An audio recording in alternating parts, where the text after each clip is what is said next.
A very good morning, good afternoon to all of you who has joined us today.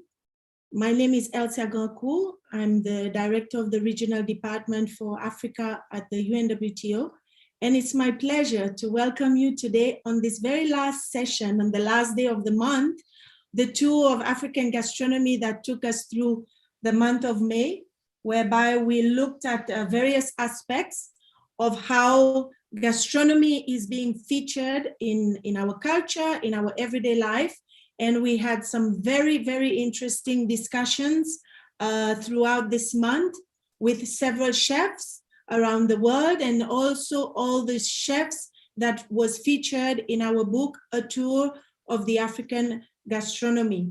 So today, as we celebrate the last day of the month of this activity, we are going to talk about the importance of women and the role of women and how they have influenced the African gastronomy. And we all know that gastronomy is reflecting our culture, our heritage, as well as our traditions. And it is also a protector of our cultural heritage, because it also supports and helps to create opportunities, including jobs.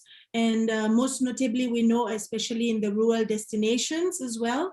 And very pleased also that now we have one of our key ingredients in the African gastronomy, couscous, that has been recognized as an intangible heritage by UNESCO. So I believe that we are having more and more exposure of our African gastronomy around the world. And this is why, for us, it was important to also embark on this journey together with you, whereby we published the Tour of the African Gastronomy book. So I want to thank all the chefs who were featured in this book, as well as those who join us here today. And this is part, as we mentioned before, when myself and my colleague Sandra introduced the various other sessions that we hosted, that is part of a bigger project whereby we're really looking at how we help to shift the narrative to become more positive about Africa. So in line with advocating Brand Africa, that's why we organize all these activities around the gastronomy. And as countries slowly restart their tourism sector, we are hoping that we can be together somewhere on the ground, on the continent, to enjoy these lovely gastronomies that we've been sharing throughout this session. So in addition, before we move into today's session, I just wanted to recall that this book, A Tour of the African Gastronomy, you can easily find on our website, where you can download, and you will see the chefs that are featured from across the continent. Here you go. We have over 38 countries featured there in this book, and not only featuring the recipes, but also the different spices that we are using in our gastronomy. And last week on Africa Day, we also had a very interesting chat with chefs from the region, talking about how gastronomy influences the image of our continent. And today, as I mentioned, we are going to look at how gastronomy has been influencing the gender equality theme with women empowerment through gastronomy tourism in Africa. So allow me to introduce you. We talk about women empowerment, but we are also today joined by Mr. Kojo Bentum Williams, who's the director of Voyage Africa, but also the senior communication expert at UNWTO. He joins us today because he's already experienced the lovely restaurant of Chef Ansoni. He kept on raving about it, about how it was very nice, the experience that he had there. So we have him today to have a conversation with Chef Nicole Ansoni, who is the executive chef and owner of Inca Steakhouse. And also she's a member of the Rwanda Hospitality Association. She's also participated in our tour of African gastronomy. So thank you again, Chef. She brings with her over 15 years of experience in the culinary world, traveling across the continents, where she's amassed specific skills and techniques along the way, whilst discovering also the spices and flavor profiles that now is featured in her own restaurant.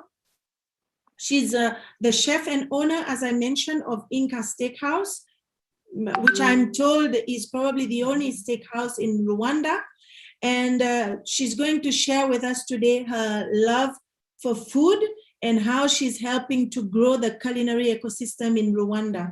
I am also joined today by Chef Christelle Vugo. She's also participated in our tour of African gastronomy. Welcome, Chef. She's the co-founder and director of a group that includes 3 restaurant and catering services, and she's directly involved in the management of these restaurants. She's an accountant by training, but she's pursued her passion, and that's where she found herself working in several restaurants in the US. And she also opened her first restaurant, the Avenue in Atlanta. And having acquired such a vast experience in the culinary world, she went back to her home country, where she opened her first restaurant in Côte d'Ivoire, Norima. And the second one was in 2012, Sakan. And I'm also joined today by Chef Victoire. She's also chef and ambassador of We Women in the Congo. She's originally from Brazzaville, but she more or less grew up her younger years in Italy, whereby she also began to acquire her experiences in the Italian culinary world. And she opened her first restaurant named Victoire within the heart of Milan city.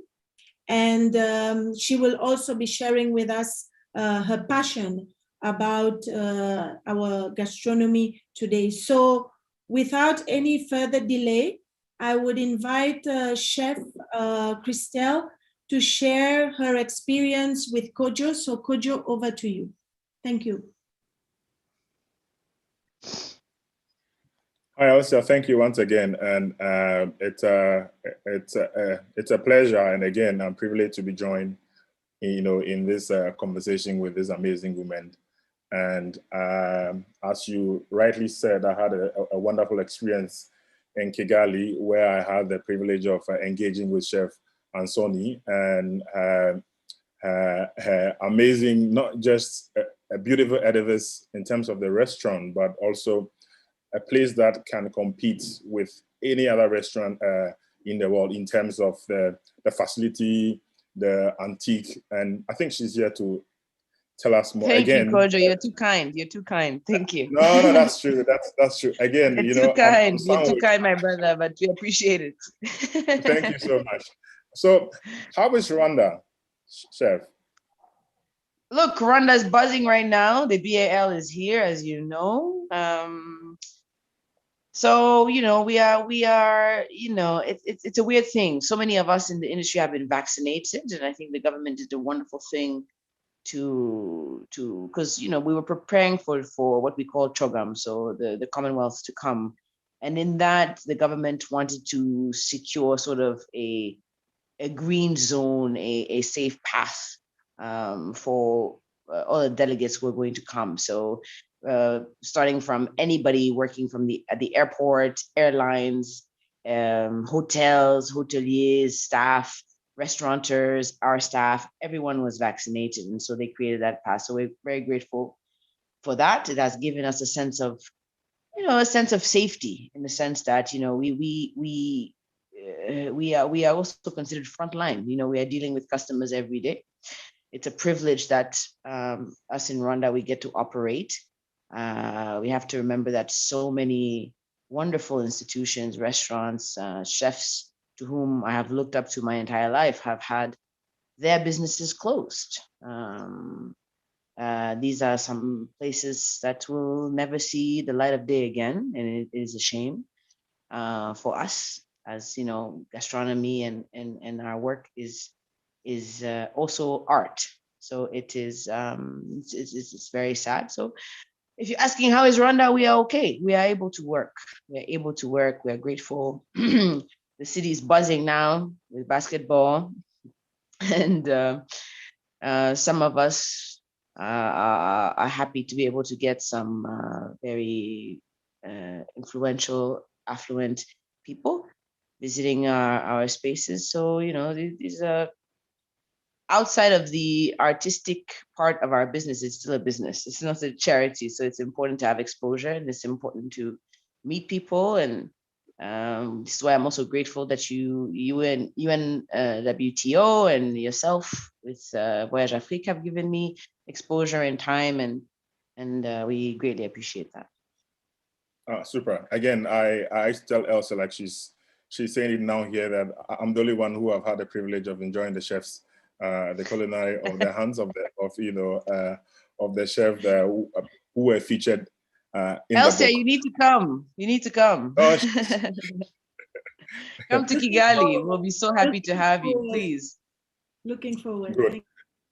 Now, Chef, again, you know, during our conversation on the podcast, you know, we Yes. went back on how you started and the entrepreneurial spirit that you just moved from just having a food of, obviously food is something that is a necessity, but how you moved, you know, you bear the idea of having something unique in Rwanda and what, you know, it meant for you.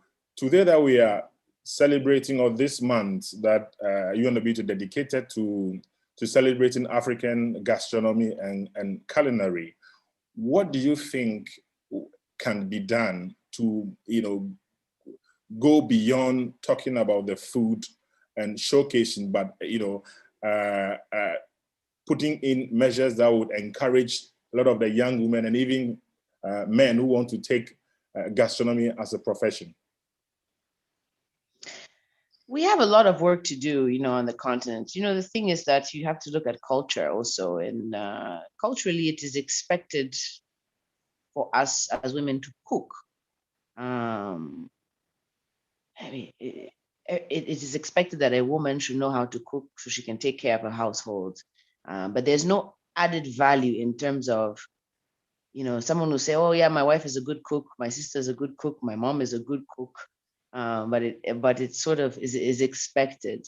So I think we also have to now recognize it as, no, there's one thing to be a good cook, and there's something to dedicate your life to creating something more, something artistic. That has to be valued, and unfortunately, we're not there yet. But I think there are two steps to your question. First, we need to validate our food as something that is special and can be elevated. I think there's too much, you know, we understand it depending on the country you belong to, but on our continent in Africa, we have a rich food culture, very, very, very rich. So I think even, you know, abroad, the world understands that, yes, you know, African food is complex. It's very complex, and it's known to be good, but it's not known to be gastronomy, right? Because when we think about gastronomy, we think of the French, of course, we think of Italians, and we think of, you know, so many European cultures, even Japanese, but we have not,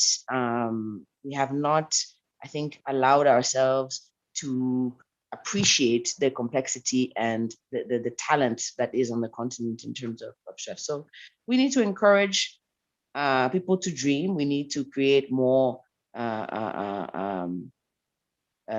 training centers. We need to train chefs. We need to be proud of our heritage.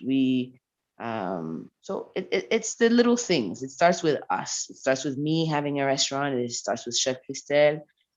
Training, doing capacity building, empowering other people, sharing our love of food, having these conversations with you, Kojo. So it's the beginning of saying, okay, our food is good, yeah? We have talent here. Can we encourage people to take it up as a profession, as opposed to, yes, We cook, you cook at home. It's a basic thing, but it's art. So we need to encourage people to dream, and we need to encourage people to have these conversations. So the first step is you. You calling on us and having this interview is already the first step, in my belief. Now, let's zoom in on Rwanda. As someone who, you know, brought a steakhouse, and again, through our interview, you would reveal that meat or steak were not a popular thing in Rwanda. In fact, you said it was sacred, you know. Now, how do we get our young and upcoming women or people like to take, you know, jobs in gastronomy to understand the little things that they can do? Because we know that, yeah, they have to go to school, they have to, you know, upskill, but how can we practically help them with models that allow them to express themselves, you know, with food? So you're saying how do we get more women in this industry? Yes, of course. I mean, there are a lot of women in this industry already by default. What I'm saying is that, like you said earlier, I mean, you can cook in a home, it's fine, it's delicious for you and the family. But to go a step further, you know, to add some marketing and training to it, how do we bring young people or up and coming chefs to tap into you know, some of the experiences that you are sharing here? I mean, again, it's about visibility, right? You cannot have a mentor, somebody that you look up to, if that person is not seen or doesn't exist, right, in your world. So I think that's the first step, is that it needs to be normalized. And I know that when I go to some hospitality schools here and I do talks, and I can see all these women becoming invigorated and sort of feeling like, oh, if she can do it, then I can do it. It's possible. It's reality.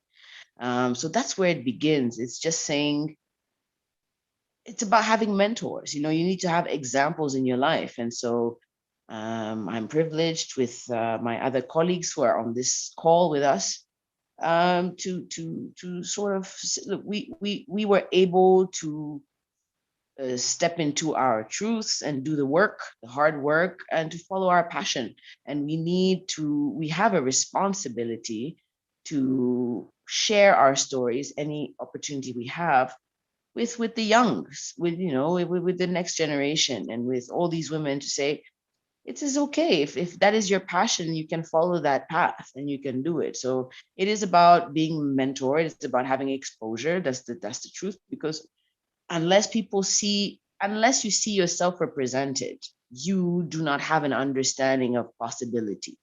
That is a fact. So when you see yourself represented, you see opportunity, and you start to believe that my dream is not disproportionate. It is real. It can be real, right? So I think it starts with exposure. I think that's the first thing. And so that's why I'm saying, even this endeavor of UNWTO, of doing this book, of featuring so many women and empowering and having these talks about women empowerment in the industry, because like you said, there's so many females in the industry of tourism. However, are they at managerial positions? No. Are they chefs? No. So these are conversations, the hard conversations we have to have, as to why is it that there are so many women. I would say the majority in the tourism sector are women. However, they are doing low-paid jobs, unskilled jobs within the industry. Sorry, Okay. it was a long-winded response to your question. No, that's fine. That's fine. We're about to wrap up, this conversation. But in terms of also partnership, because we can talk about the technical area of women cooking, and not women alone, but men also cooking, etc. But if we don't acknowledge with respect to the other partners, for example, in this case, you're talking about RDB, you're talking about other tourism stakeholders. How do they get to interact to understand the roles, of that? Because for a long time, we've seen, cooking, food or gastronomy relegated to the bench. So in terms of partnership, what will you be your ideal recommendation for the gastronomy people? Look, when it comes to Rwanda, I have to say, I think, look, we are not known for our gastronomy, because let's just be sincere. For a long time, Rwandans, they don't live to eat, they eat to live, and that's because we are a very, poor country. We do, uh, our agriculture is just to sustain, is to sustain. So we are not a food culture in that way, but we have become. So we have become a food culture because we've have also had, because of our history, we've had our people live in Burundi, in Congo, in Tanzania, in Uganda, and now we have all come back. And in rebuilding our country, there is a mixture that has happened of cultures, and in that process, food, right? That is the beauty that comes out of that. So government, I think, in Rwanda has been extremely supportive in understanding that tourism and services is a major part of our GDP. So it is very important for them to support all touristic endeavors. And I think in terms of partners, you're talking about RDB, PSF, they've been great supporters of the industry, and for us who are in the Chamber of Tourism. And they're trying to give us exposure.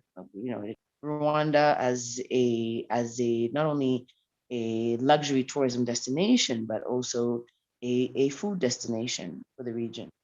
On top of course, conferences and everything else that they're doing. The MasterCard Foundation has been really, in terms of COVID relief, and also supporting the industry and seeing what is it that we can do to elevate tourism in Rwanda, has been a tremendous partner and stakeholder really in growing our industry. So, we are happy. Is it perfect? No. Can more be done? Yes. But I think we're on the right path, and at least our profession is recognized in Rwanda.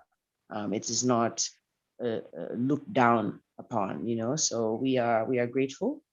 And there's still a lot of work to do, but we even having someone as major, a stakeholder as major as the MasterCard Foundation come, and we're talking about now over $50 million spent on the sector in Rwanda, just from the MasterCard Foundation. So we just need more stakeholders like that to help us, to train, to create more, just allow us to create capacity building. So for that, we need infrastructure. They can, finance those kinds of things. And so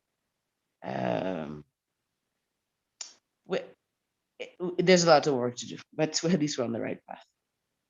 No, that's fine. Now, my last question obviously will be the fact that on this day, 31st, that we are having the last session of the African Gastronomy Month by the World Tourism Organization. Again, I mean, like you said, it's a very great initiative that has shed light on many of our food cultures on the continent. What can Chef Nicole Ansoni and Inha also do because you are a leading light in Rwanda, again in Africa? What is it that you can pledge in terms of support for up and coming chefs in Uganda, if I have to put you on the spot?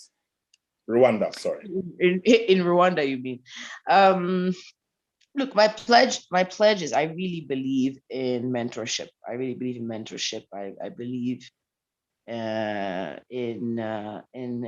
training and teaching and sharing skills. So we have already begun, but the dream. So I train. There are many people that I mentor, and I do talks, and the restaurant is the training ground. Actually, we receive a lot of interns every year, but the project that we're working on now is creating a training facility where there are many here who do theory, right? So it's one thing to know all of the skills required in the kitchen by theory, but it's another thing to practice. So that is the project we're working on now, and we're hoping that by next year we're up and running officially with a training facility where people are learning all of the skills that are necessary to be a chef, and then having the restaurant now as sort of the real life scenario, post completion of your training, saying, okay, now you're working in a real life kitchen and seeing how actually what is necessary for a restaurant to function. So that is my little contribution. No, it's not little. Thank you so much, Chef Nicole and Sonia, and hope to be back again to enjoy those potatoes and yes, those, please bring Elsie also. Elsie and everyone else, and Chef Christelle and Victor. I think I've yeah, Chef Christelle, I'm a lot. looking forward to Chef Christelle. I'm looking forward to coming to Abidjan and tasting your wonderful food. No, thank you so much. And Elsie, I have to say that I've learned a lot from the amazing chefs, especially the women that I interviewed and been part of this program. And like our Secretary General said, there can never be a good trip without a sumptuous food. So let me hand over back to you, Elsie, and we can take it from there. No. Thank you. Thank you, Kojo. Thank you so much.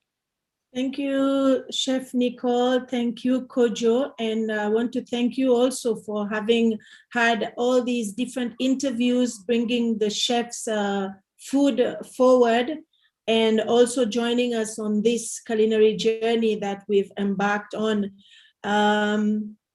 Since we launched this book, I just want to recall to our audience that we will be taking some Q&A questions from them from the end.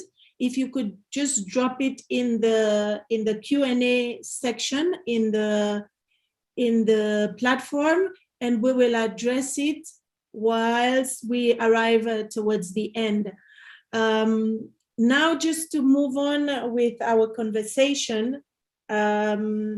And I thank you, Chef Ansoni, for your invitation. I will not miss the next time I land in Rwanda to come and experience your culinary sessions and enjoy the good food that Kojo has not stopped raving about since he had that experience. So I think what a good way to promote your country, and as you said, rightly so.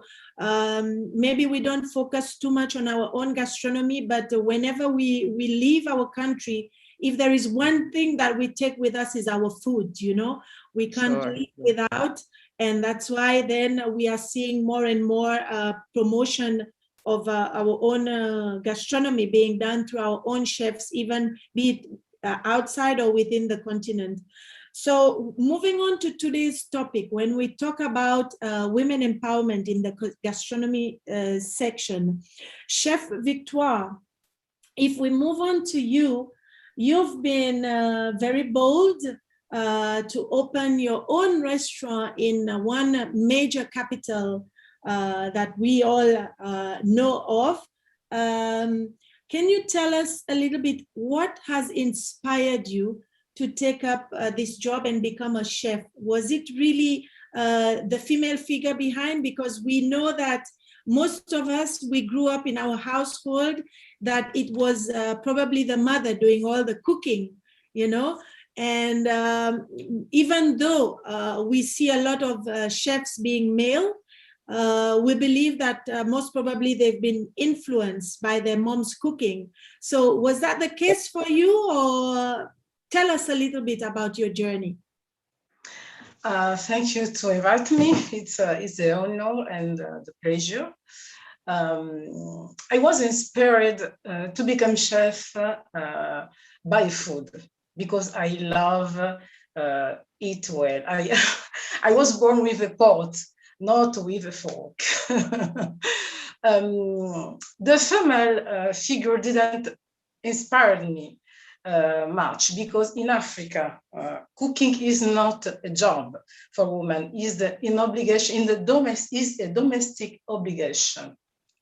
In Europe, it's seen as a man's job. So it was the need that inspired me and the challenge to tell me that it was a man's world. In Africa, I've seen the ability of a woman to transform a piece of fish into the many pieces for many people. That is my inspiration. My uncle in Italy also was an inspiration for me.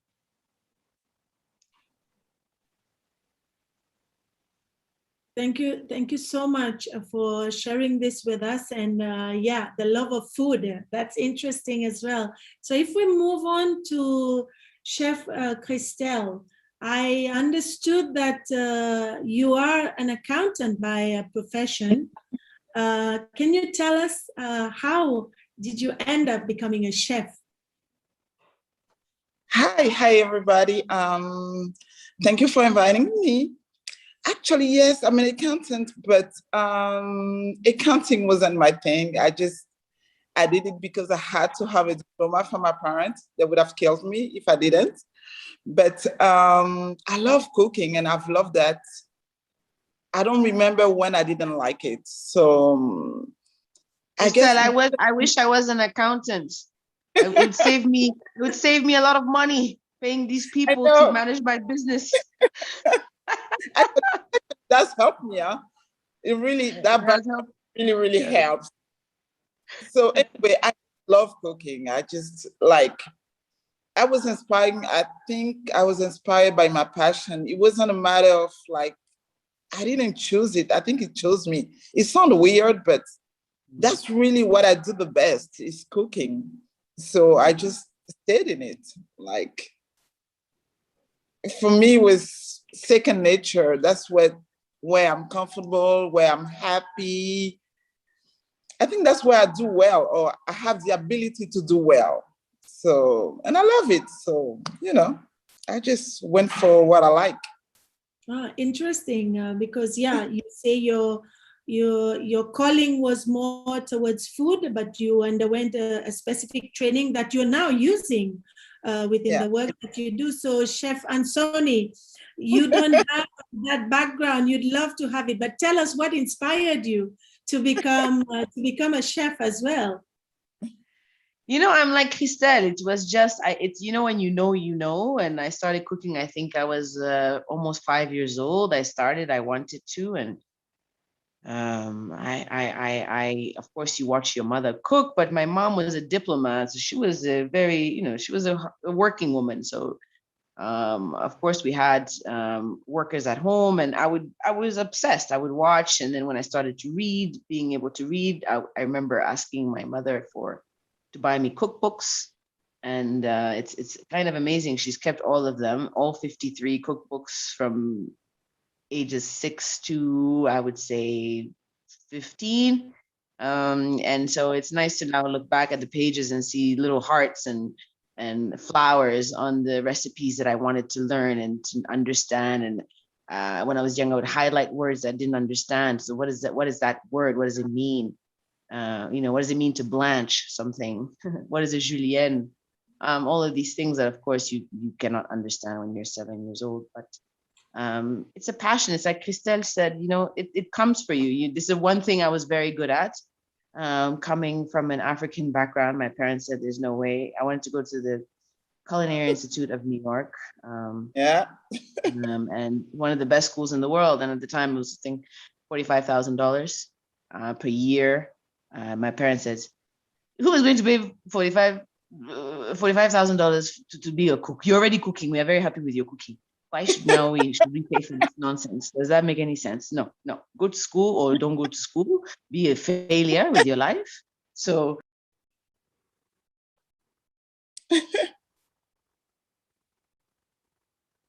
Chef Ansoni, you're muted. If you could just activate your microphone. Chef Nicole. Can our technical team help to my restaurant? And she says, stop, please call the owner. Call the owner. Then it's like, instead of saying call my daughter, call the owner. And she's so proud. But yes, full circle. Excellent. Thank you. I'm sure for all that are tuning in and listening to us today would be inspired by you three women. You've been inspired and to follow your own passion. And I believe this is what more and more we are seeing when we venture into what we're passionate about. Then we turn it into, it becomes our part of our lives. But if we, going back to the conversation earlier where you mentioned about being a woman, especially within this space where it is also male dominated, a lot of men. When we think of chefs, it's always like men. And I also see some questions coming in, like, how does the journey differ as a women chef versus a men chef? Maybe we can go back to Chef Victoire to tell us what she thinks on this point. So I think that the root is different to the sexes, because the diversity is underlined by the male, not by the woman. And this is where the competition comes from. The competition is unhealthy. It focuses in the sexism. No, we can see the men say women can't do this, a woman can't manage the restaurant, but basically the root is the same. The difficulty are the same. The joys are the same. The stress, the fatigue. But when what unites us is sorry for my English. I do my best. Is the satisfaction when the customer come back in your restaurant and give the good review and ask you, cook me again these dishes or this recipe.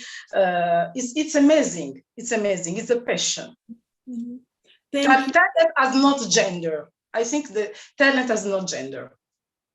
Yes, totally agree. And as you say, what is most important at the end and what unites you all is the satisfaction that the job brings, the smiles on the face of your clients, and how they come back to you.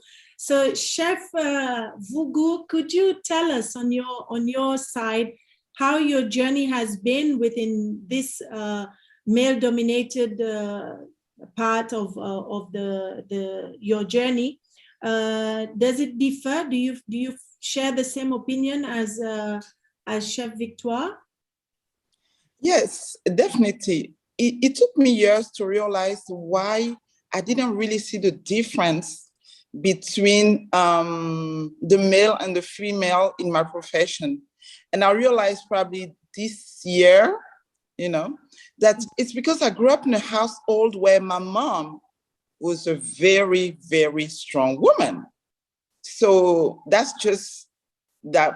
I wouldn't say that's my role model, but that's what I grew up with. So that's all I know. And my family is very united. So mom was always strong. So for me, what was normal was a woman being strong. So I didn't know anything else. Mm-hmm. So basically, having her in front of me every day, I just didn't know anything else. So every time people ask me, how's your journey? How difficult that is? I'm like, there's nothing difficult. It's just my journey. How men, I don't know. We both cooking. I don't know. We equal. I don't see the difference. Mm-hmm. And, some people will think it's pretty arrogant to say that, but I always ask myself, what happened? Why you think like that? And my sister told me, she's like, it's just because of mom, dad. She's so strong. So you don't see differences in, in sex. You just think people are people. But it's because you've seen your mom being equal your dad's equal all the time. So that's what you know. And so my journey really, honestly, it's just a matter of who's a good cook, who's not, and how happy your customers are, and how, like, what an example you are to the youngster or to people who are trying to do the same thing, being women or men. I realize that in Africa, we have an issue with us women in the working environment and all that. So I know it's a real problem. I just never encounter it. Like, for me, it's just, we just all cooking and we just want to make people happy with our food. Yeah, totally. Being inspired by your mother, definitely. And it's interesting to hear you say that you don't see it as different, but you just go in and do what you love best. And yes, I think this is slowly changing now. As you say, maybe in our region before, it was a little bit more difficult, but I think more and more now, women empowerment, gender equality is a topic that really is being addressed at different levels in different countries. And you can see that it's no longer seen as what it used to be in the past. And when you don your clothes for you to go into that kitchen, it's not whether I'm a woman or a man, it's about what I'm going to bring out on the table and what you're going to make your clients smile and be happy about. So yes, that's the spirit. And I'm sure, as I said, the young ladies out there who are inspiring to become a chef, please do take your cue from this discussion here, because you can see that we have some really strong women out there, and it's not an issue whether you are working alongside men. I think it's more about your passion and what inspires you the most. Christelle, you said that your mom was, sorry, Chef Nicole, you said that your mom was a career woman, and I'm sure it also helped you also to define your career going forward. But then, did you see it as a challenge working alongside men? So I've worked in kitchens in the US, and so it's very male dominated. I think you have to, but like all professions, women, we have to work harder. And as a Black woman, you have to work even harder to prove, because as much as we are known to be, we are expected, as Christelle and Victoire have said, we are expected as women to cook. It is a given. It's not a profession. And so when we step into professional kitchens, we are sort of seen as the lesser sex, the less, because also there is the reality that Victoire mentioned is the fatigue, the strength that is required, the stamina that is required to be in a professional kitchen, which is different than when you're feeding your family and feeding your friends. But it's a day in, and we're talking about 12, 13, 14-hour shifts where you are on your feet, and we're talking, the pressure, the heat, the speed. So because we are considered worldwide as the lesser sex, and we're working on that, and gender balance and female empowerment, all of these conversations that we need to have. But the reality is still there, is that because we are seen as the weaker sex, there's the perception that she's not going to cut it. She's not going to be able to to survive the kitchen. But look, here we are, Victoire and Christelle. Here we are, and we are able, we're capable. We stand on our feet. And we still look cute doing it. And there it is. So yes, it is a challenge. But like Christelle said, I grew up with a strong mother also. So for me, the more you tell me I can't do something, the more I'm going to show you that I can do it better. So just give me more challenges. It's okay. Yeah, my next question actually fits along the line that you just touched on, Chef Nicole. Maybe I go back to Chef Christelle, because you did mention that you saw it as you're just coming to do your job, but I'm sure there are some challenges that you've encountered along the way. So if you could tell us, especially as a woman in this sector, when you started out, what are the main challenges or the hurdles that you were faced with in order to be able to get to where you are today? Chef Christelle? Actually, I would think the main one was to be underestimated, like she cannot do it. But, you know, like whenever you tell me that, I will always do it. If I don't have to sleep, but do it. And most of the time, like, you know, I have a partner, he take care of the front of the house and I'm the cook. So a lot of time people will come in and be, oh, you're the chef, like talking to him.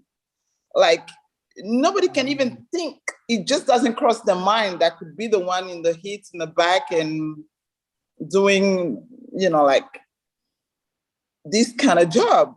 But I think that's just the fact that people underestimate you all the time. And also, I think for me personally, I'm very emotional. So dealing with my emotion in the kitchen, sometimes people associate that with women are emotional. So that's why she acts the way she does. But at the same time, it's like, yeah, I'm a woman. Yeah, and I'm emotional. So what? That's just who I am. Bottom line, we're not here to judge my emotion. We're here to judge my job. Like having to deal with, for me personally, having to deal with your family, like raising children and, you know, like being cute and working so hard where in the kitchen, you don't have time to be cute. You just have to deliver. Like, I think it's harder for a woman to be in the kitchen than men because there's so much, like, when I get home, I'm exhausted, but trust me, the kid, they don't want to hear that. They want their mommy.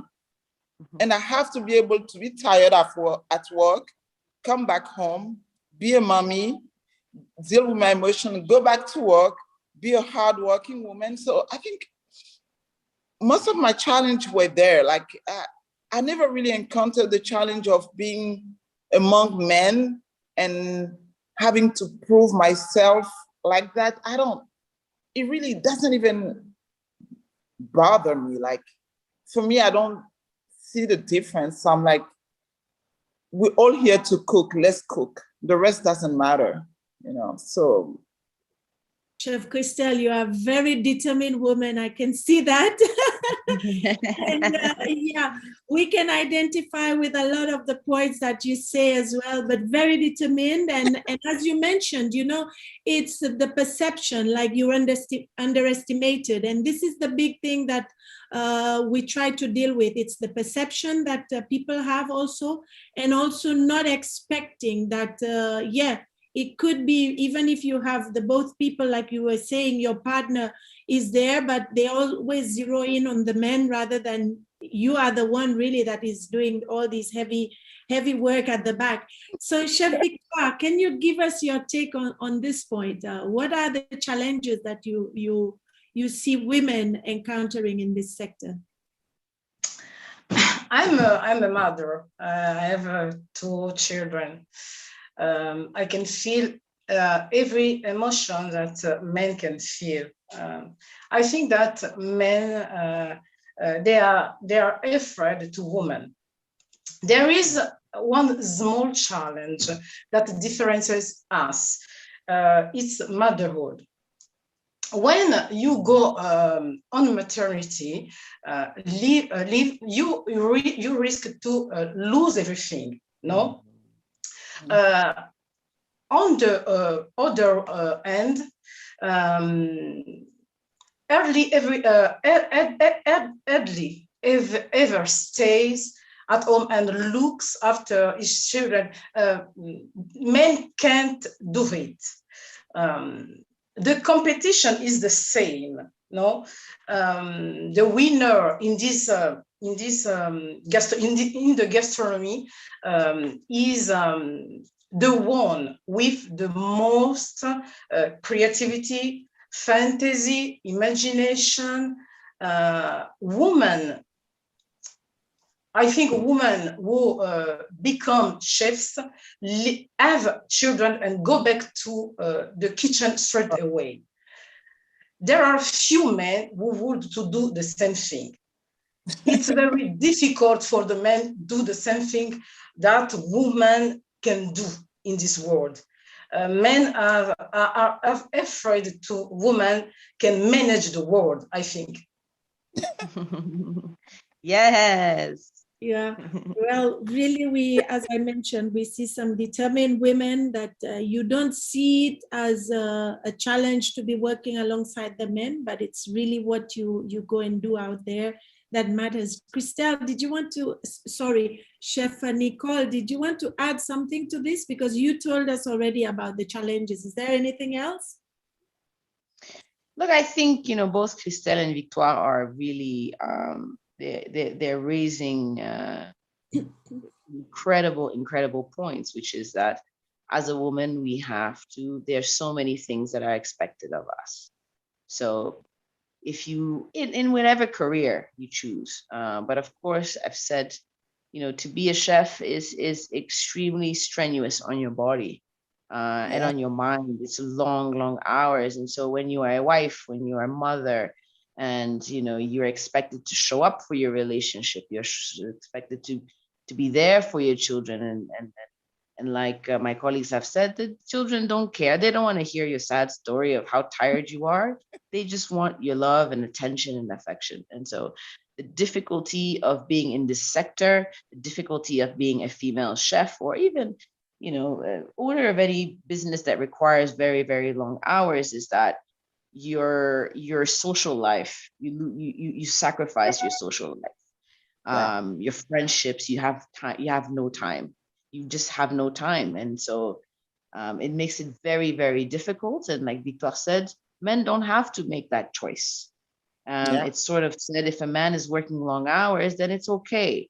But if a woman she's made to feel guilty by her own family, even the family that supports you makes you feel guilty that you are always working. And so it's a sacrifice. It's like every passionate person, you make sacrifices for the things that you want to pursue, but it's not easy. So as a woman, I think Victoire and Christelle expressed that very well, that we don't even get to make choices. It's sort of like we have to be the jacks of all trades. We have to be good at everything. We have to be a good sister, a good wife, a good friend, a good mother, a good chef, a good everything. And there's no, there's no half doing anything, which is tough. It's very tough.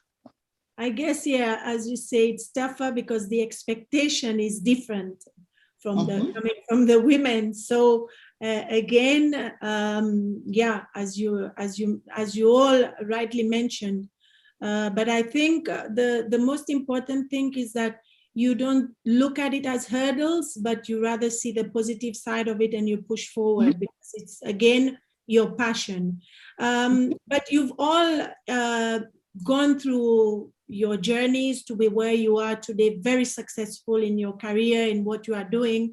But when you look at the region itself, or from where you stand in your different countries, do you see that women is being really supported, or do you know of any initiatives that currently exist that helps to support or encourage women to join this sector? Chef Victoire. Yes, in my country, in Congo, I seen two schools of cuisine, of world cuisine. There are number of cookery schools in Congo, but two in particular struck me because they are predominantly by girls. Are considered that in the some way to be emergenists of society. and educated by the school in order to make a career in the society. To be a cook. This is the episode I can see in my country.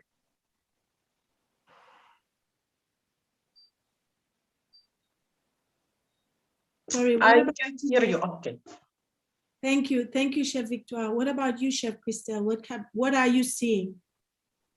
To be honest, in our sector, I don't know of anything like that in Ivory Coast. I see a lot of women empowerment, definitely in every sector in Ivory Coast. It's growing, like days, like you go on social media for like 20 minutes, you're gonna see something about women this and women that. So it's really growing in general. And when it comes to women empowerment, but at the same time, you know, in Ivory Coast, the education is not really, it's not the best, I would say, for now. When it comes to cooking school, we have like a few, but they're not really the best. So I think there's a lot of stuff to work on when it comes to that. I know the government is working on that.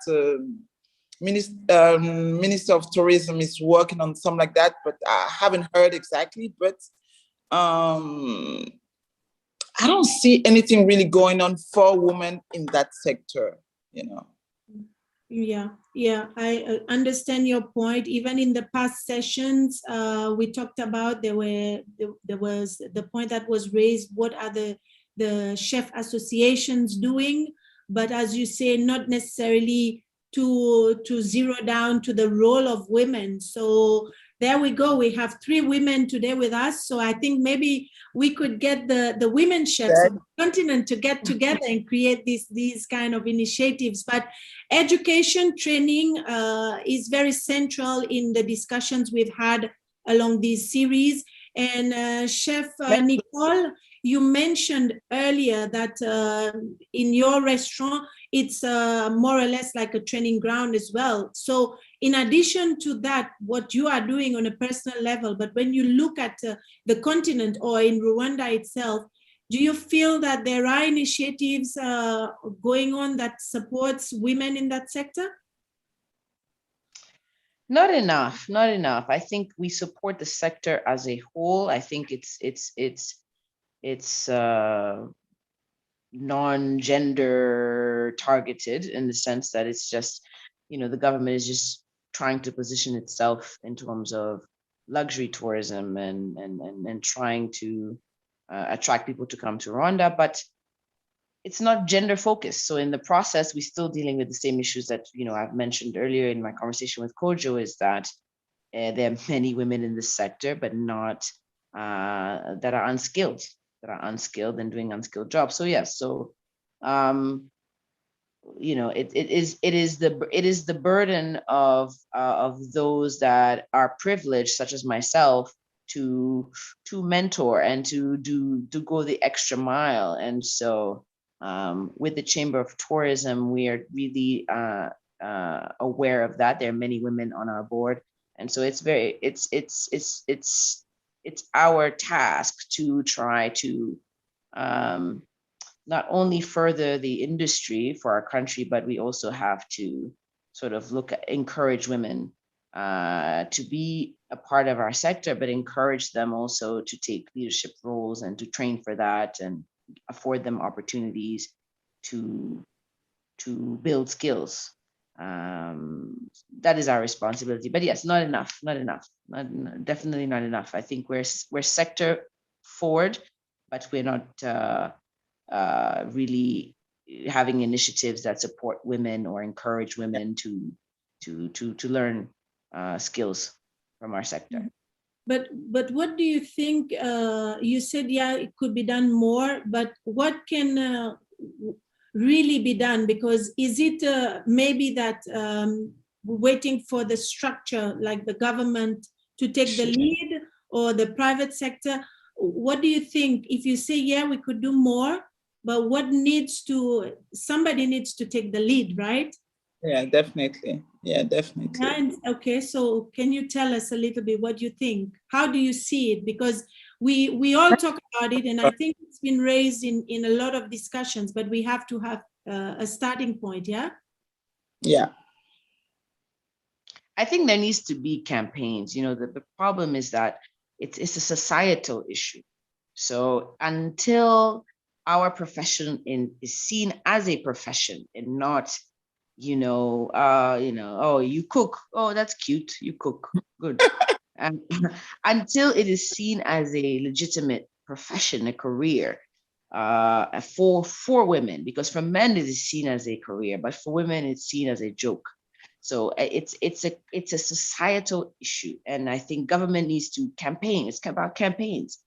Rwanda is very good at campaigns, and so when we have decided on an initiative, we sensitize the population and we talk about it, until we normalize it. And so, unfortunately, that has not come on the agenda yet, but it needs to be on the agenda. As you said, Elsie, it needs to be on the agenda, and it's for us, and I said, it's our responsibility, Victoire, Christelle, and I, to raise these issues and to do it and to normalize our profession. And once we do that, then we encourage people to even tell their families, Mom, I want to be a chef. Dad, I want to be a chef. This is the path I want to choose, to be even able to verbalize it, So it has to first, as a society, be normalized, be considered as a real job, because I remember telling my parents, this is what I wanted to do from a young age. And they said, so we should aspire for you to be a domestic worker. Is that what you're saying? And I said, no, I want to be a chef. There's a distinction. What is the distinction? You're cooking. You're already cooking now. What more? What more now? So we need to normalize it. And my parents are educated people. So educated people telling their children that is, you want to be a domestic worker. So if our job and our careers are not valued and not seen as a path, as a career, as a vocation, then it's very difficult for us to even begin speaking about women in the sector. But that's our burden, Christelle and Victoire, it's our burden. Yeah. And we have to do the work, and we have to inspire, and that's it. That's all we have to do. But yes, I think it's a societal issue before anything else, Elsie. Yeah. Totally, yeah, to really put value there, because as I mentioned, this kept on coming up in all the discussions we've had, and there's a key role for education to play into this from the outset itself. Chef Victoire, did you want to add something to this point? This beautiful chef and great chef say everything, Chef Nicole and Chef Christelle. It's the same thing, is training the female. I think that chefs should push hard for the training of female chefs. Obviously, the surrounding environment also depresses the growth of female chefs, in my opinion. But tourism would certainly lead to growth and development to female chefs as well. 20 years ago, when I started this job, when I called my father asked me how is it going in the university. I said, my father, Papa, I didn't go in university. I want to become a chef. My father says me, is the work of domestic. Is the work of domestic people in Europe. You have to leave this work. But after 10 years, when I come back in my country with the ambassador of Italy to help our other girls, cook girls in Congo, my father gives me an apologize. I think the world have to give us more place, more voice, and to teach everybody. we see interesting. We have three strong career women here with us from three different countries on one continent, and you all sharing similar values, similar concerns. So definitely, maybe we start with you, creating that movement, really putting what you've done out there. And I think because we talk about also one key point is the role of media into all of this. And I think what you are saying here is education, but making it known as well. So I think there's quite a bit of work to be done here.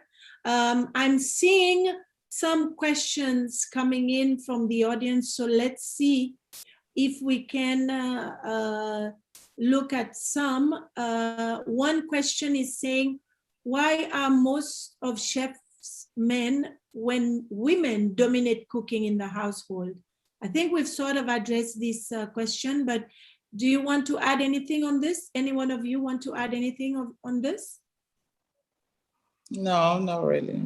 Yeah, okay. And the other one is, how can you empower other women in the African continent? That's interesting. So tell us, what can you do or say that would help in this regard? It says, how can you empower other women in the African continent?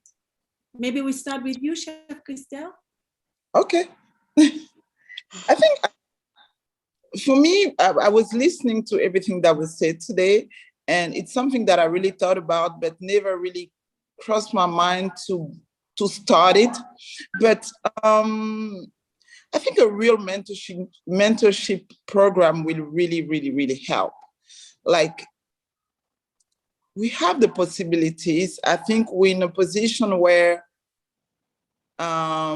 we prove ourselves, like we prove to others that we can actually cook, we can actually be chefs, that we are. So people are ready to listen. I think if we start, like Nicole say, it's a movement, like, but it has to start somewhere. I think a really good mentorship program can start somewhere, and eventually people will not really have a choice but to follow. Mm-hmm. For me, that's really why, because I mean, there's education, but people have to want to do it.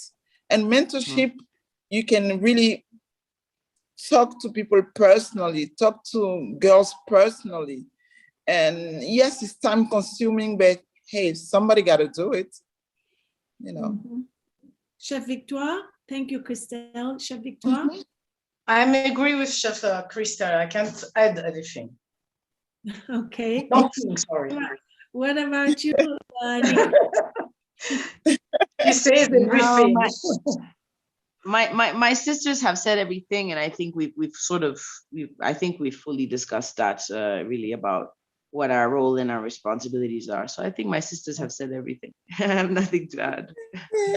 Also, some comments saying that you talk about, you feel that in this space there's no gender focus, no gender targeting. Is it because of the cultural weight?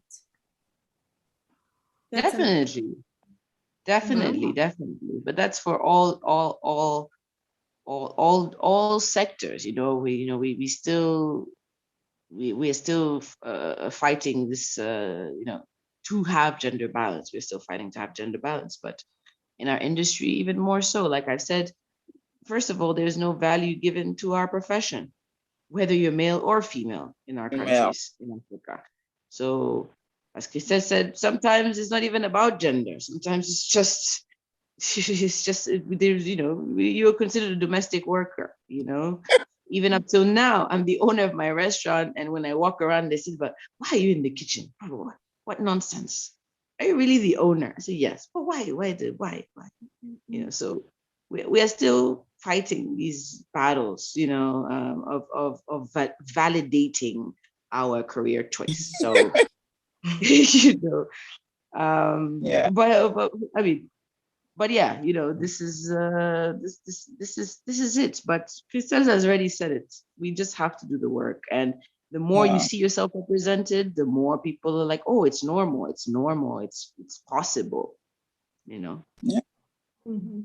I think we agree. There are a lot of jobs out there that is not really given the value that it should bring with, and definitely that is why, from our perspective, when we embarked on this journey, these discussions has been very interesting, because it also gives us an inside view of where the challenges are, or where initiatives can be tapped into, because there's a huge potential there.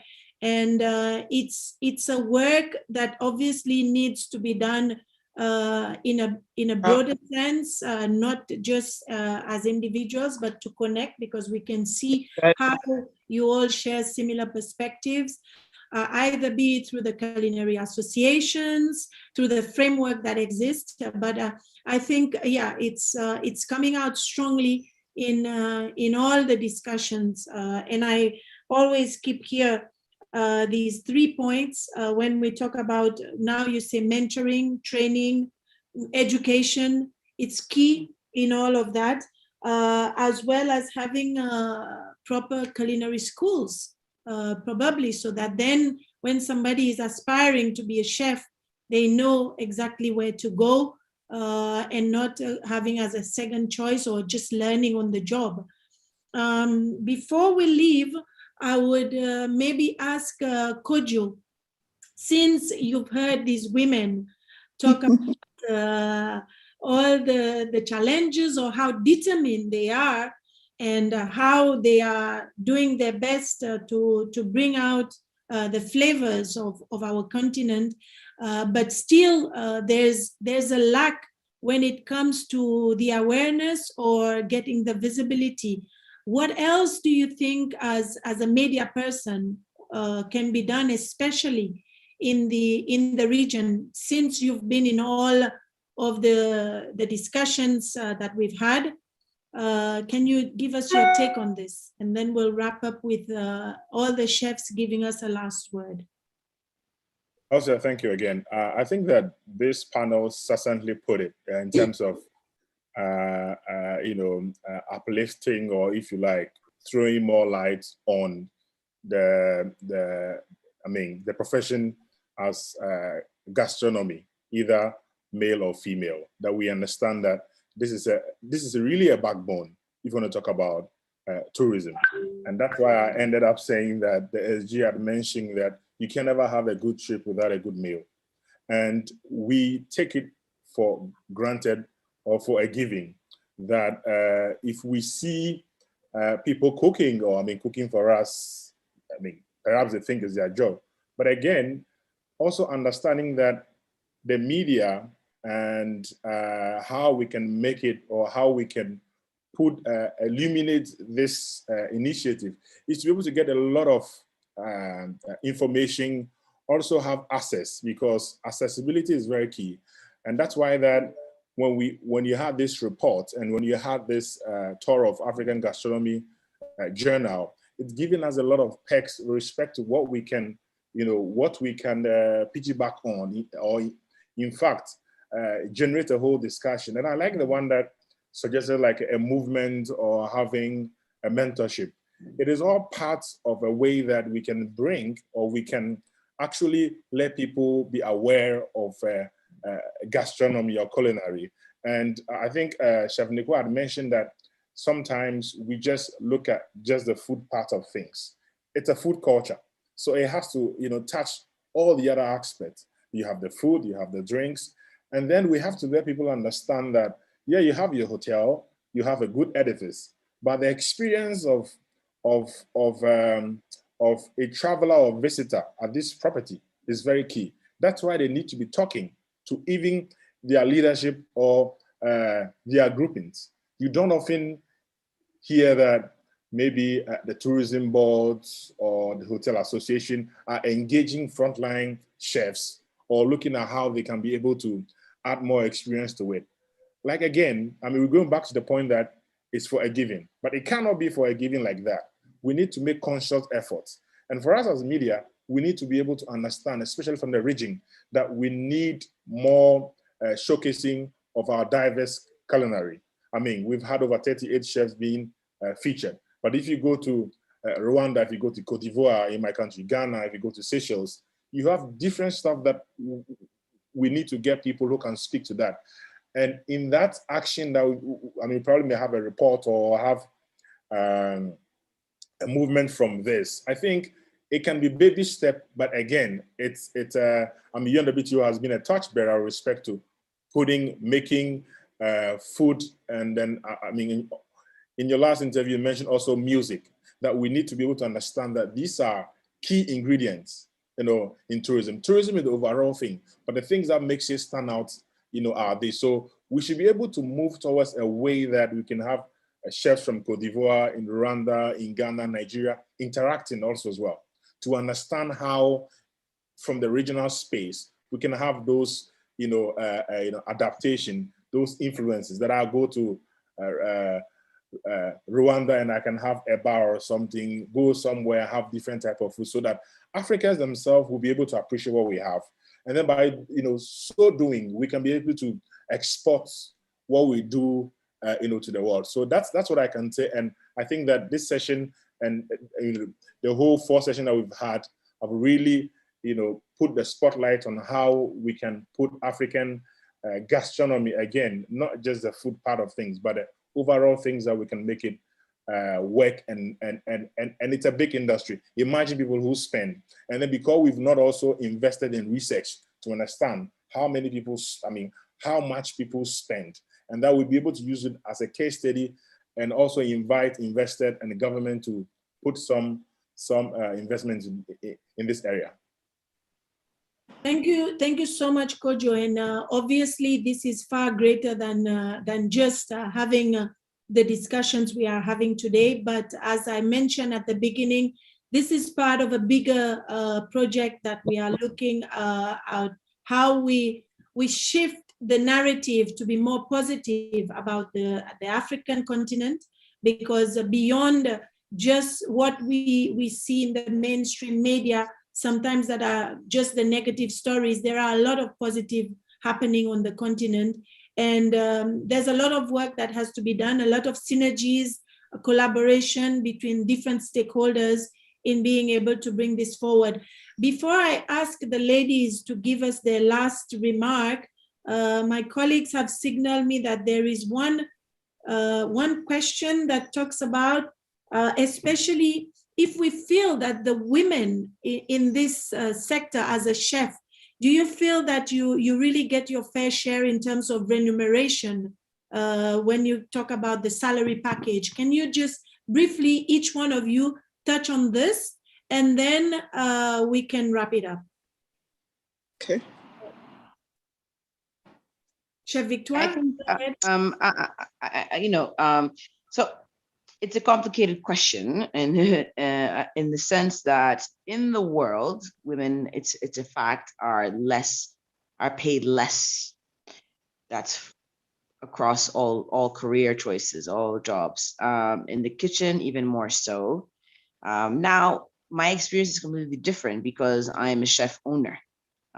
So I remunerate myself, and the women who work for me, are paid based on their skill, not on their gender. So I think for many of us, maybe Christelle and Victoire can tell you their experiences, but I think many of us have had to create our own jobs. I don't think there are many female chefs in Africa who work for somebody. I think they're all owners, and so proprietors of their own spaces. So it's a difficult question to answer in that sense, because I think because it is so strange in our culture, we have afforded ourselves the opportunity. We created our own opportunity to be able to pursue our dreams. So Of course, there needs to be, but that's in every sector, right? So women, we're still fighting for gender balance. We're still fighting for equal remuneration. We are still, but I think in Africa it's complex because women who are in this industry generally have created their own opportunities, and if they haven't, I don't think that they're paid based on skill. I think that everyone is underpaid in Africa when it comes to the culinary world. That's the first conversation. I think anybody who works in this industry in Africa will tell you they are grossly underpaid. Mm-hmm. That's in my case, I never seen the difference to the remuneration, to the salary here in Italy and in Europe. When I worked with different chefs, with start chef, etc., etc. My salary comes after my jobs. My job. If you are a good chef, if you do a good job, you manage good crew, good kitchen, your salary is the same with a man. In my case, I never seen the difference. Mm-hmm. Chef Christelle? Actually, I share whatever Nicole said, just because I'm a chef owner, so I do pay myself too. So it's very difficult for me to actually see the difference. But what I will say, I've had conversation with other chef owner men, and I've heard some shocking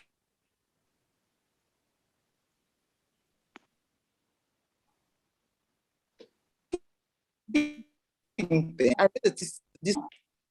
Hello? Yes, we can hear Christelle, we've lost Yeah. you. We lost you. Okay.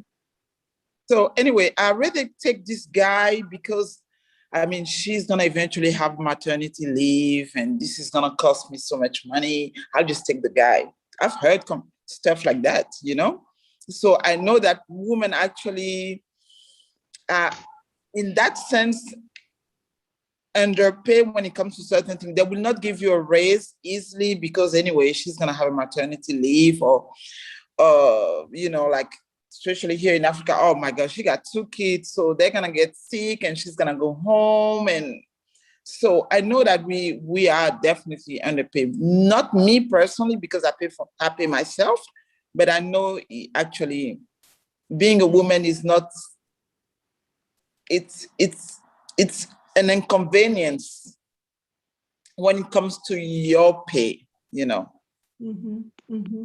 Thank you. Definitely. Mm-hmm. It's sad, but it's the truth. That's really how people judge us, Mm-hmm. Mm-hmm.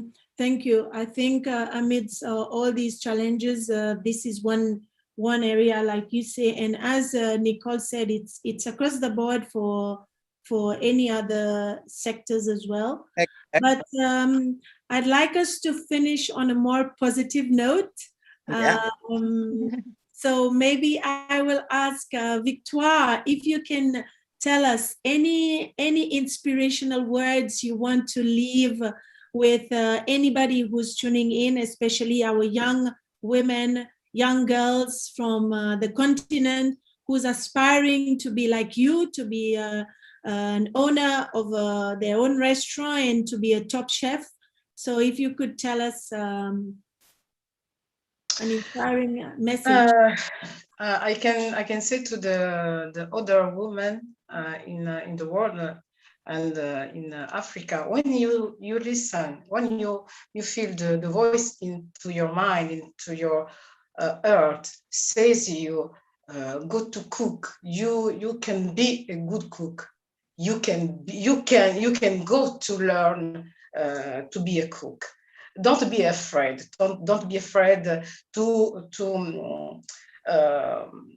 go in this world. It's very difficult. Yes, I know, but it's not impossible to be a great chef in the world. The first recipe in the world is become to the mother with her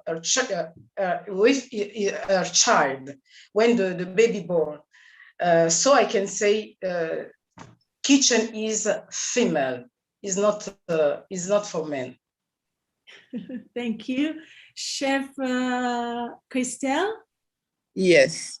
You know, what I really think is, if I have to say anything to a young girl or even a woman who want to try to be a cook or start, I will say, being an African woman, I think here what we do the best actually in Ivory Coast, we have I think to me, we have one of the best street food out there. We can start, like, you don't need a lot of money to start. We have honestly, our street food is fantastic flavor-wise. You can just start there. Like, you don't need a lot of money to start on your own. Start with what you know best. Some people say you have to educate yourself, but take my case. I didn't get a chance to really learn in a kitchen or in school cooking. I just used what I knew best. And eventually after that, I started educating myself because I could afford it. So you don't have to, if you cannot educate yourself, you don't have the money for it, but you're a good cook, you can start a stand and eventually it will grow. You don't need a lot of money to start. And I think that's our reality, African reality, you know? A lot of people don't have that much. Mm-hmm. What I'm trying to say is, even if you have a little, you can start. Mm-hmm. It's possible, you know, you can start and it will grow if you really give your heart into it. You know, so start somewhere, you know. Okay, what about you, Chef Nicole? You know, what I would like anybody's listening to take away from this conversation is that it is possible. You know, Christelle, Victor, and myself are an example of that. It is possible. So you need to make a decision and follow your gut. If this is your passion and this is something that you want to pursue, you have to know that it is possible. We have done it and we are doing it. You went on mute. Please unmute yourself. Chef Nicole, we can't hear you. Can the technical team assist? We can't hear you. Chef Nicole, can you hear me? This is Tiana from UNWTO Academy. We would need you please to activate your microphone. You've been speaking for the last minute unmuted.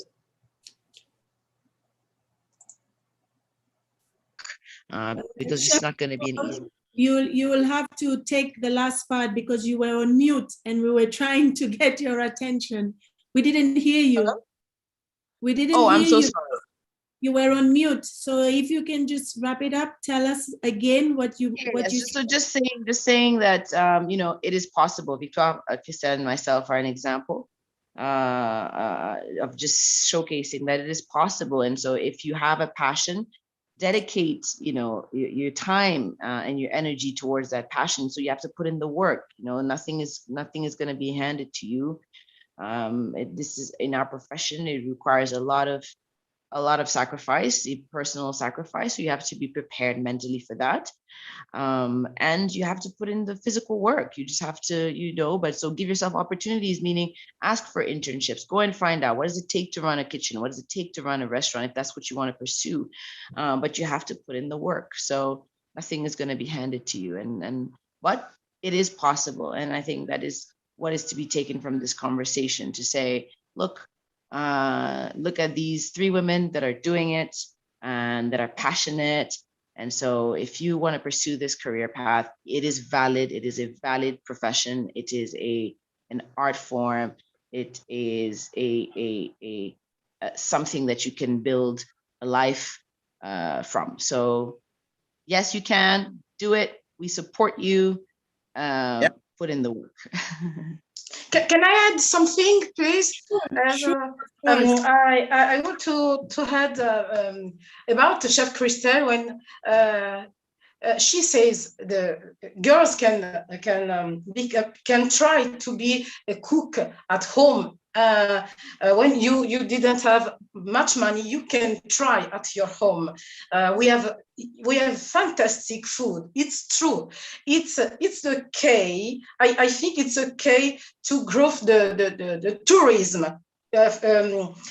Street food in Africa is one of the case to grow tourism in our country. Thank you, Chef Christelle. Thank you so much to all of you.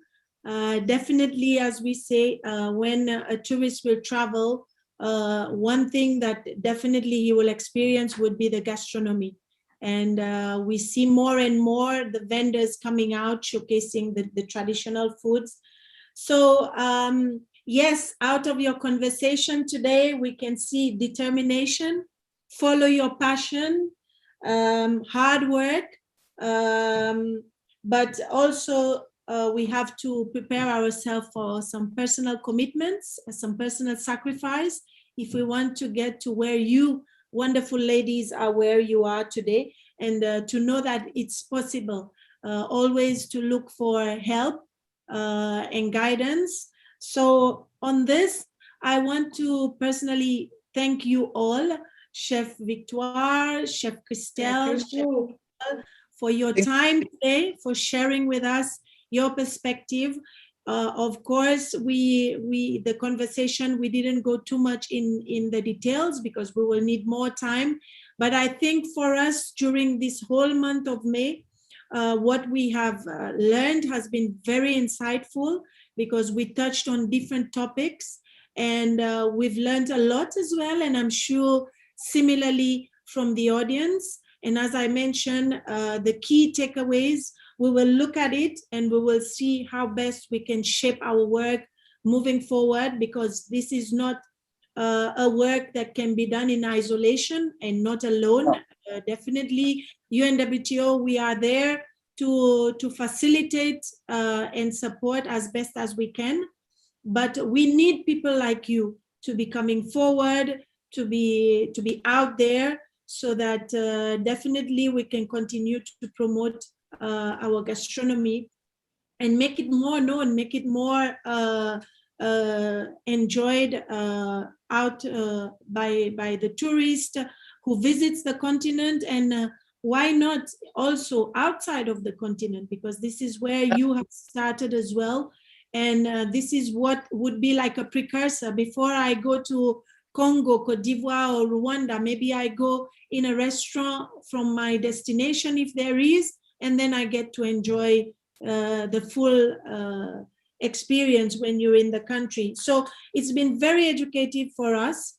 I would like to thank also Kojo, because he has really played a key role in helping us to promote our African gastronomy, be it through his own platform, Voyage Afrique, with the book, with all the different interviews that has been conducted with the chefs, and also joining us on these conversations, because we all agree that media has a critical role to play in all of this. And we invite you to review the series of the conversations that we've had. My colleagues are posting the link, because then you can see the different topics that we've addressed, the key takeaways from there, and also enjoy the conversation, because the chefs have been very bubbly, very lively, and sharing a lot of good information to us. So I'd like also to share with you that in the month of October in Bruges, we will be having a conference on gastronomy, whereby the African gastronomy will also be featured. I'm told it will be from 31st October to 2nd of November. So we invite you again to join this conversation and help us to continue to promote our African gastronomy. On our side, for the first time since COVID, we will be in presential in Namibia next month for a conference on advocating brand Africa, of which gastronomy will be featured as part of the discussion there as well. So with this, I want to end here, but again, to thank you all, and also to thank my team and my colleagues who has been supporting me with this series. We have our technical team from the UNWTO Academy. Tijana, thank you so much. You've been amazing. Also Laura and Sandra, because they've really helped us to bring together even the book, the activities we've done throughout this month. And more importantly, Sarah from my team, who has been behind getting in touch with the chefs and coordinating all these sessions that we're doing. So maybe today we can all put the camera on and finish off with a nice picture so that we can conclude this session. But really, we really appreciate the time, the discussion, and we will definitely keep you informed of what are the next steps and how we can continue together to promote our flavors, our ingredients, and our different gastronomy from across the region in Africa. So once we are ready for the picture, if my colleague could give us the cue, and we will thank everybody and end here. Okay, so let's smile, everyone, and let's say gastronomy. Gastronomy. Gastronomy. Perfect, thank you. Thank you so much, and until the next time. Thank you. Thank you. Bye. Thank you, Elsia. Thank you, Kojo. Thank you, Seth. Sarah. Thank you. Thank you. Bye-bye. Bye. Bye.